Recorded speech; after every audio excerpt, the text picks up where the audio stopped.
Number 1. The land that holds the soul of all Central Asia. If you ask people in the West to point out Uzbekistan on a map, many will look confused or guess randomly that it's somewhere near Afghanistan. Some even think that Uzbekistan belongs to Afghanistan or Pakistan, that it is a land full of war, danger, and desert.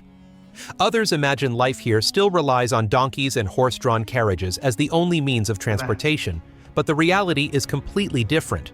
Modern Uzbekistan doesn't fit any mold. This is a safe, bustling, and rapidly developing country with new cars, high-speed trains, and modern urban areas springing up alongside ancient cities. This country spans over 170,000 square miles, roughly the size of California, and is home to nearly 36 million people, making it the most populous country in Central Asia. On the surface, Uzbekistan might seem quiet or isolated, but beneath that tranquility lies a country built on gold, cotton, and centuries of history. Deep within the desert sands lies the Muruntau mine, one of the largest gold mines on the planet with over 2,400 tons of the precious metal. For decades, Uzbekistan's cotton fields, known as white gold, have been the engine of the economy as well as a legacy of the Silk Road. And the influence of the Silk Road is not just a story in books. Ancient cities like Samarkand, Bukhara, and Khiva still stand tall, their blue domes gleaming in the sunlight. A reminder that this place once connected east and west for 2,000 years. Merchant caravans once passed through with silk, spices, and stories, but today people stroll with cameras to explore. Geographically, Uzbekistan is a unique phenomenon, being one of only 2 doubly landlocked countries in the world, meaning it requires crossing at least 2 countries to reach the sea. This makes the country always inward-looking and develops strength from within. Summers are hot and dry, and winters are below freezing, but the country still has fertile valleys, vast cotton fields, and more than 265 days of sunshine each year. Although still influenced by the Soviet era and Russian is still widely used, Uzbekistan is changing rapidly. Glass skyscrapers rise beside blue-domed madrasas. Wi-Fi is ubiquitous in tea houses that once only had candlelight, and young people can speak both Russian and English fluently. So, the next time someone says Uzbekistan is dangerous, dusty, or forgotten, you can ask how dangerous a country can be when its very beauty is its greatest threat. Number 2. The beauty of Uzbekistan makes it hard for tourists to look away. Upon arriving in Uzbekistan, the first thing that's easily noticeable is the distinctive beauty of the women here.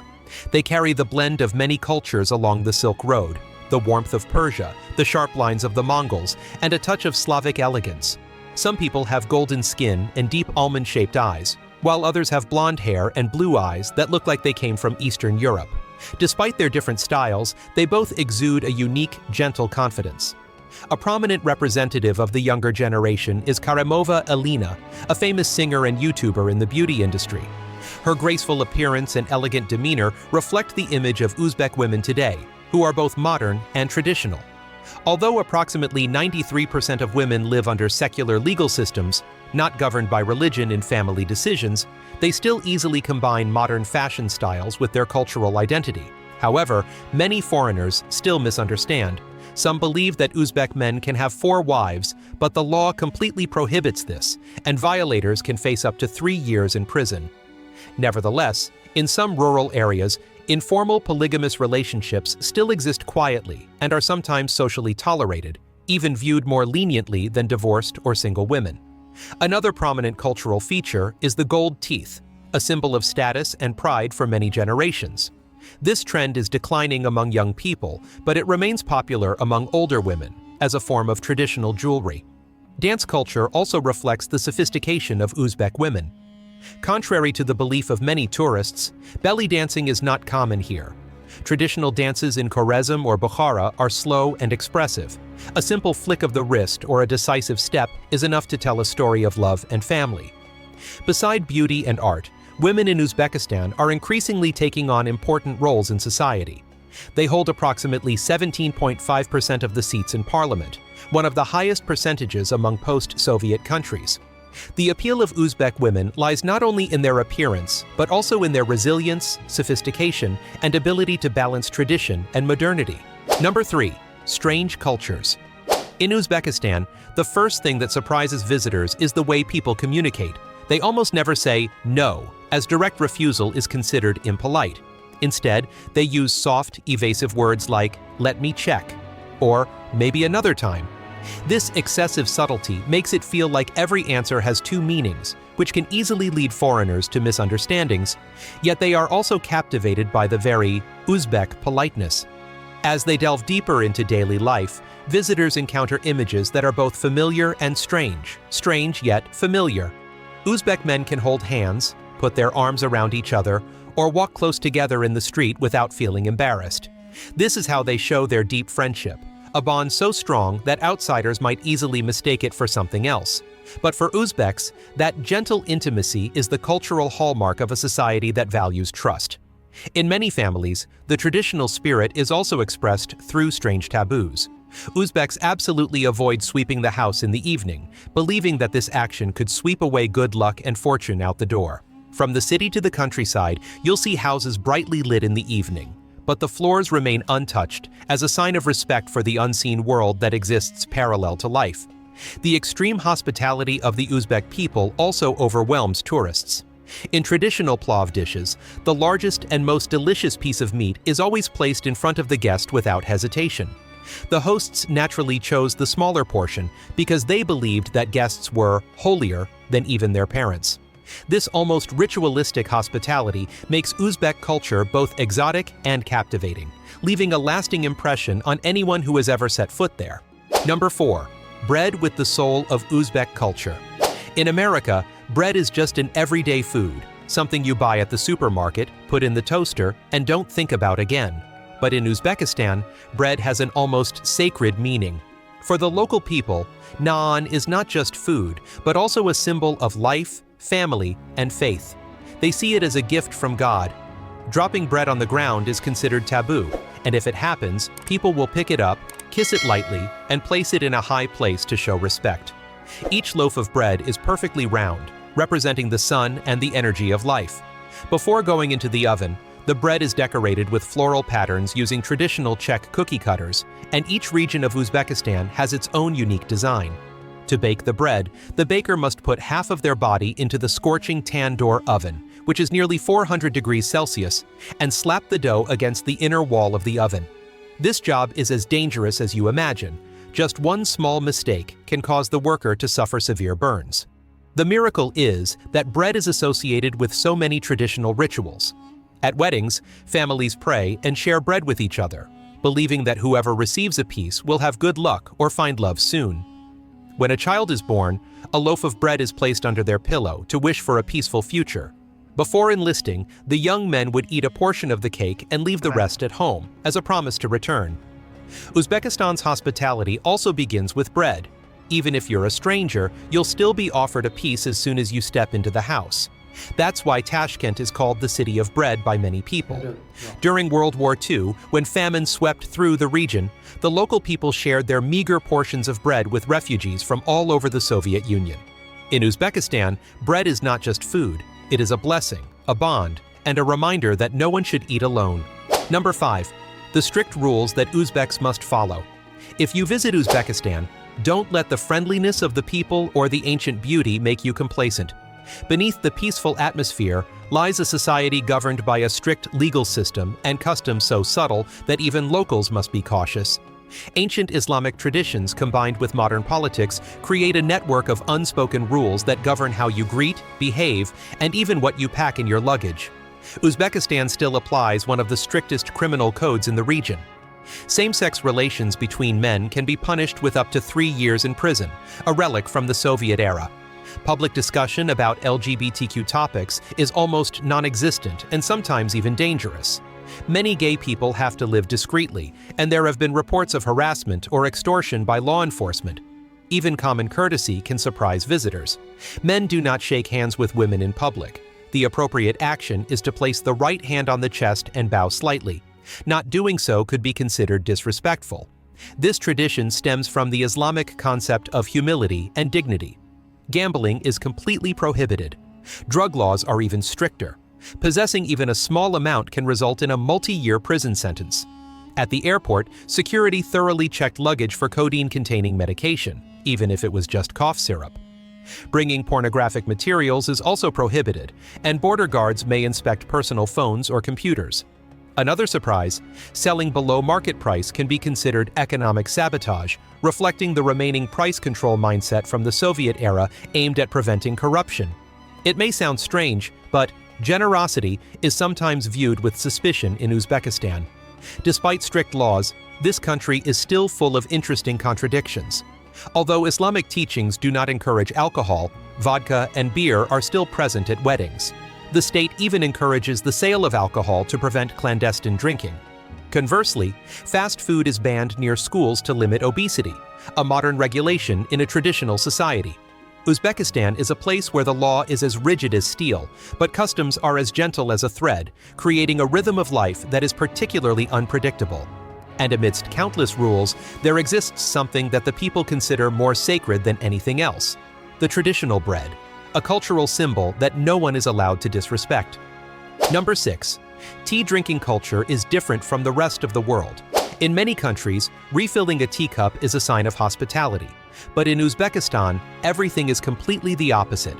When you enter an Uzbek home and are offered green tea, the first thing that confuses you is the bowl, which is only filled with a thin layer of tea not even halfway to the bottom. To a stranger, that might seem superficial. But in Uzbek culture, this is the highest sign of respect, an elegant ritual that has existed for hundreds of years. Uzbeks believe that tea must always be hot, and the host must have the opportunity to pour it repeatedly to show care. If you fill it up right from the start, guests will drink slowly, the tea will get cold quickly, and the host won't have a chance to serve more. And pour a little more means, I'm ready to stand up for you, take care of you, and I want this conversation to always be warm. Each refill is a renewal of intimacy. This ritual is so refined that it is considered an art form. Before pouring, the host will pour tea from the teapot into bowls and then back into the teapot 3 times in a row to awaken the tea's aroma. Only after exactly 3 rounds was the tea considered harmonious enough to serve guests. That small cup of tea isn't meant to be drunk quickly, but rather to start a leisurely conversation where time is no longer measured in minutes and seconds, but by the connection between people. For Uzbek people, a bowl of tea is not just a drink, it's a greeting, a sign of respect, and a way of showing that the guest in front of them is so precious that the tea must not be allowed to get cold. And in many families, that small pouring ritual is also seen as a measure of the host's quality. Someone who knows how to pour tea correctly is also someone who knows how to live properly. Number 7. The vanishing soul of Uzbekistan. If you want to truly understand Uzbekistan, start in the steam of a traditional hammam bathhouse that has existed for centuries behind blue domes and ancient markets. For Uzbeks, a hammam is not just a place to cleanse the body, but a ritual of rebirth where the mind and spirit are cleansed together. Stepping through the heavy wooden door, you enter a steamy stone room where dim light filters through small star-shaped openings in the dome, creating the feeling of a miniature sky. The Bori-cord ham in Bukhara, built in the 16th century, is still in operation today and is one of the oldest public baths in the Islamic world. People say that leaving the hammam is like being reborn, not only clean but also deeply relaxed. The hammam is a community space. Men and women go to separate areas. The men's area usually has small talk about work and politics, while the women's area is filled with laughter and the scent of rose essential oils. The bathing process is an art. Warm water softens the skin, exfoliate with a rough goat hair or natural fiber glove, massage with finely lathered olive oil soap, and finish with a cold water bucket to invigorate you. After that, people wrapped themselves in towels and sipped black tea on warm stones. Historically, the hammam played an important role in religious and medical life. Before praying, Muslims perform a purification ritual here. Steam was believed by ancient scholars to have the ability to heal both physically and mentally. Travelers on the Silk Road also stopped at bathhouses to recuperate before the long journey across the desert. Under the Soviet Union, many hammams were closed, but today they are being restored and brought back to life with warm marble and soft lighting. People still visit weekly and say a good sauna is more effective than a doctor. Beside the hammam, Uzbekistan is also famous for its sand baths near the Aral Sea. You are buried in a layer of hot sand at 40 to 50 degrees C, which is believed to help reduce joint pain and support therapy. A traditional sauna session costs around $4 to $2, while premium services are much higher. A therapy session lasts 1 to 2 hours, while a sand bath takes 20 to 40 minutes. How long do you think you could withstand being in hot steam or under scorching sand? Please leave a comment. Number 8. Where everything is cheap but still hard to survive. If you've ever dreamed of enjoying a royal lifestyle on a budget, Uzbekistan is the ideal destination. This Central Asian nation is not only famous for its rich history and hospitality, but also impresses with its unbelievably low prices. Many tourists leave with the same question: how can everything be so cheap? According to HelloSafe's 2025 Global Cost Index, Uzbekistan is among the 5 countries with the lowest cost of living in the world. The average daily travel expense is only about $12 to $15, which is cheaper than a sandwich in London or New York. Right in the capital city of Tashkent, one of the most developed cities in the region, you can still live comfortably on a very modest budget. A 1-bedroom apartment in central Tashkent costs only about $250 to $400 per month. In Samarkand or Bukhara, rental prices are even lower, under $150. Electricity, water, and internet costs range from $40 to $70. Transportation is also surprisingly cheap. A subway ticket is only 12 cents, and a taxi in the city rarely costs more than $2 or $3. Uzbek cuisine is a paradise at an affordable price. A local meal of plav, kebab, and freshly baked flatbread costs only $1 to $3. Street food like samsa or shashlik often cost less than $1. Even Western-style meals only cost $8 to $15. However, the average income of Uzbek citizens is only about $300 to $350 per month, so what is cheap for tourists is sometimes a significant expense for locals. This very disparity attracts long-term visitors, remote workers, and retirees alike. They can live comfortably, even a little luxuriously, on just $800 to $1,000 a month. And true to the hospitable spirit of the Uzbek people, the most unavoidable net expense is sometimes the warm invitations to tea that are difficult to refuse. Number 9. Aral, the land where water once existed. If you set foot in the small town of Moynok in northwestern Uzbekistan, your first impression might be that you've stepped into a post-apocalyptic movie scene. The rusty ships stranded between the dry, cracked sandbanks make the place look surreal. It's hard to believe that this desolate wasteland was once the Aral Sea, the 4th largest lake in the world, covering over 26,000 square miles. For decades, the Aral Sea sustained over 100,000 people thanks to its abundant fish and bustling ports. But in the 1960s, the Soviet Union diverted the Amudarya and Sirdarya rivers to irrigate millions of acres of cotton. This ambitious agricultural project quickly turned into one of the greatest environmental disasters of modern times. As the water receded, the fish disappeared, and Moynok, once a bustling port, became a lonely town in the desert. Today, Moynok has only about 18,000 residents, mainly elderly care workers, herders, and textile workers. The disappearance of the sea changed the climate of the entire region. Summers could reach 50 degrees Celsius, and winters could drop to -4. Without natural water sources for regulation, the land becomes harsh and difficult to live on. Giant dust storms frequently sweep through, carrying toxic particles containing pesticides, fertilizers, and remnants from Soviet-era chemical weapons testing activities. The consequences are a higher incidence of respiratory diseases, immune disorders, and cancer. Esophageal cancer alone is recorded at 25 times the global average. The tragedy of the Aral Sea is a testament to the cost of overexploiting nature. Other bodies of water, such as the Dead Sea, are also shrinking because humans are diverting rivers for production. In just 2 decades, the world has lost over 1,500 square miles of coastal wetlands. Where there was once a fertile sea, there is now only a desert silently reminding us of humanity's mistakes. Number 10. The mysterious lands that make Uzbekistan famous. Imagine a place where ships are stranded in the desert, caves swallow light, and tombs shine like stars. That's Uzbekistan, the land where what seems legendary appears in everyday life. In Moynok, the ship graveyard sits on the cracked sand that was once the bustling fishing port of the Aral Sea.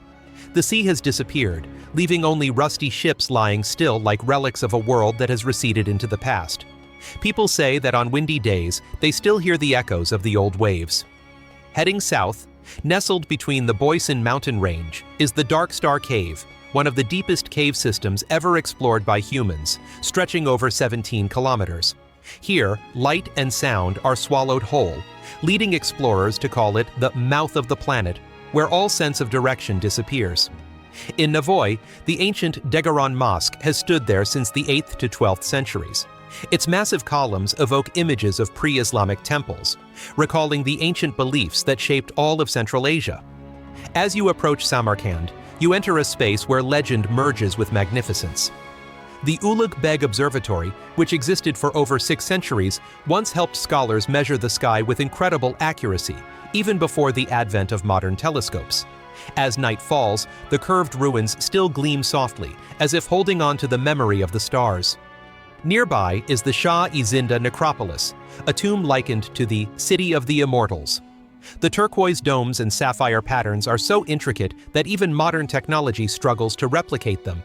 Legend has it that Qutham ibn Abbas, a cousin of the Prophet Muhammad, is buried here, and the people believe his spirit still protects Samarkand. Uzbekistan is where legend meets reality, where mystery never fades. If you enjoyed this journey, please like, share, and subscribe to discover more amazing stories from around the world. Number 11. Festivals that keep visitors captivated. Among the festivals of Uzbekistan, Nowruz is the largest event, taking place on March 21st every year. This is the moment spring returns, a symbol of rebirth and hope. But for Uzbeks, Nowruz is also a festival with deep spiritual significance and a strong sense of community. On the streets, flowers bloom brightly. In every family's kitchen, sumalak is cooked for nearly a whole day to the sound of women's harvest songs. People visited relatives, put aside old grudges, and released doves as a wish for peace. They believe that how they celebrate Nowruz will determine their luck for the entire year, so everyone sings and dances until late at night. Beside Nowruz, Uzbekistan has many other unique festivals. In the Fergana Valley, the Melon Festival takes place in May, where farmers compete to see which melon is the sweetest. The winner not only receives a prize, but also has the opportunity to showcase their product to the president, a testament to the great pride associated with this seemingly simple fruit. In Bukhara, the Silk and Spice Festival transforms the old city into a living museum. Women weave atlas fabric on wooden looms, while the scents of saffron, cumin, and coriander spread every place. Traditional dances and street vendors' calls make visitors feel like they've been transported back to the time of the Silk Road.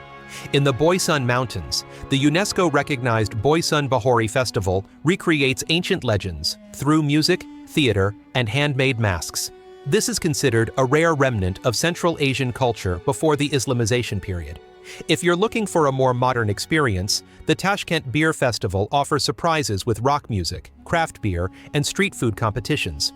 It shows that Uzbekistan is harmonizing tradition with a youthful pace of life. And just as the spirit of this country dictates, the festival isn't just for watching, but for you to experience with all your senses. Number 12. Uzbek cuisine that leaves a lasting impression on visitors. As soon as you set foot in Uzbekistan, you'll see that the cuisine here is not just for eating, but also for celebrating. At the market, in every house, or on street corners, something is always steaming, boiling, or baking with a delicious aroma, making the whole country feel like a giant kitchen. At the heart of that world is plav, a symbolic dish and national pride. Imagine a giant iron pan placed over a red-hot flame, inside of which is glistening rice, tender lamb, shredded carrots, and spices that fill the neighborhood with their aroma. During festivals or weddings, Uzbek men wake up at dawn to cook pots of plav large enough for the entire village. Each region has its own variation, adding raisins, chickpeas, garlic, or quail eggs. It is believed that there are over 60 different versions across the country. From roadside stalls to the modern Tashkent restaurant, plav is always present at every birth, wedding, or funeral, serving as a ritual that signifies reunion. But Uzbek cuisine isn't just about plav. This country is also known as the Land of Melons, with over 150 different varieties, each with its own unique aroma and sweetness. People believe that the first slice of watermelon of the new season brings good luck. This is also the land where the ancestors of the modern apple tree once grew. You can try slightly sour, mildly alcoholic fermented mare's milk, which is associated with nomadic culture and is believed to aid digestion and mental recovery. Another signature dish is shorpa, a hearty lamb soup with carrots, onions, and pieces of bone-attached fat. And if you want a more daring experience, try milk-stuffed beef lungs. The lungs are cleaned, stuffed with a mixture of rice, milk, and spices, and then slow-cooked. The soft exterior and creamy filling inside might surprise visitors, but it's a traditional Uzbek dish for holidays. Number 13. Nightlife in Uzbekistan. As the sun sets, Uzbekistan transforms into a nightscape that blends the ancient and the modern. In the capital city of Tashkent, home to approximately 1 million people, late night is when lounges, rooftop bars, shisha cafes, and pubs begin to fill up. Young people after a long day of work or study gather, either joining in with DJ sets or sipping tea, creating a modern nightlife, very different from the traditional image of Central Asia. The blend of neon lights, modern music, and a welcoming atmosphere gives the city night a global urban feel. And right in the midst of that bustling life, Tashkent's night markets like the Eski Shahar area or the late-night food stalls around Chorsu Bazaar become popular dinner destinations. Grilled shashlik costs only about 1 to 1.5 USD, hot samsa pastries are 0.4 to 0.7 USD, and a huge plate of plav usually costs only 1.7 to 2 USD. For tourists, this is the place to truly experience the flavors of Uzbekistan at night. Cheap, fragrant, warm, and full of life. But as soon as you leave Tashkent and enter small towns or rural areas, where the overall urbanization rate across Uzbekistan is only about 35 to 40%, the night scene completely changes. The small streets become quiet after 10 p.m., no pubs, no bright streetlights, only the dim glow from people's homes. Here, people still maintain the custom of placing wooden beds outside in the yard where families sit to chat, drink tea, or simply listen to the wind. For tourists, the contrast between the bustling night markets in the capital and the quiet nights in the countryside creates an interesting feeling, as if Uzbekistan has two parallel night rhythms. Number 14. Cost of living. Uzbekistan is one of the countries with the lowest cost of living in Central Asia, surprising many tourists with the easygoing nature of life there.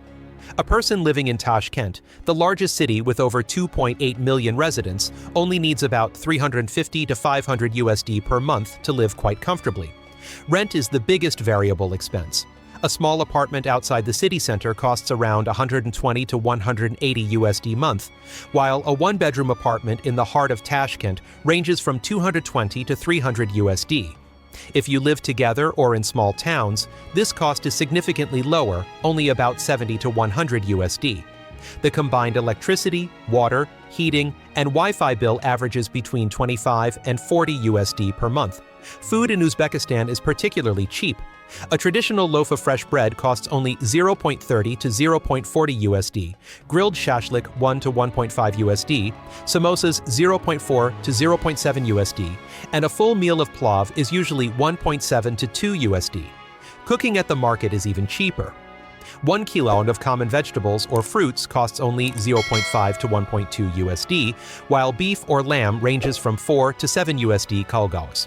Getting around by public transport is also very cheap. A Tashkent metro ticket is only 0.12 USD. Popular ride-hailing services start at 1 to 1.5 USD. And even for a 10 to 15 kilometer journey, it rarely exceeds 3 to 4 USD. The cost of living in Uzbekistan is so low that many tourists feel like they've gone back in time to a place where prices are still genuine and affordable. If you know how to spend, Uzbekistan can be one of the most livable places on a limited budget.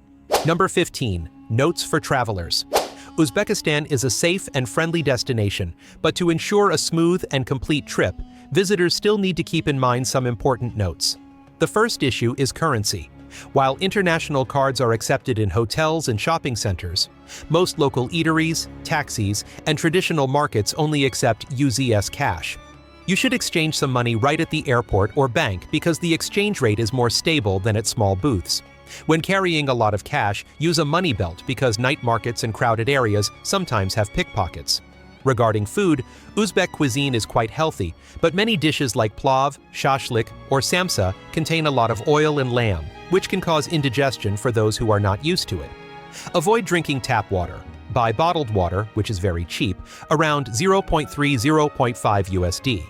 When eating at the night market, you should choose stalls with many people and freshly cooked food to ensure hygiene. In communication, Uzbeks are extremely hospitable, but there are subtle rules. Green tea is always poured very little. That's a courtesy, not a sign of disrespect. When entering someone's home, take off your shoes if you see the host has done so. Don't refuse tea or bread, as that is considered disrespectful. In public, avoid excessive displays of affection and dress modestly when visiting the mosque. Regarding transportation, taxis are cheap, but you need to ask the price beforehand if you're not using an app. The Tashkent Metro is clean, safe, and only costs USD 0.12, but not all stations allow photography. Summer weather is very hot, potentially exceeding 38 to 40 degrees. Remember to bring a hat, water, and avoid walking for too long in the sun. Finally, always carry your passport or a copy with you, as police may conduct random checks in some tourist areas. With these small tips, your trip to Uzbekistan will become easier, safer, and full of memorable experiences. And those are 15 incredible facts about Uzbekistan. I hope this video helps you understand more about this small but vibrant country. If you enjoy this kind of exploration content, please like, subscribe, and turn on notifications so we can continue our journey through new lands together. What truth are you most curious about? Please share your thoughts in the comments section below.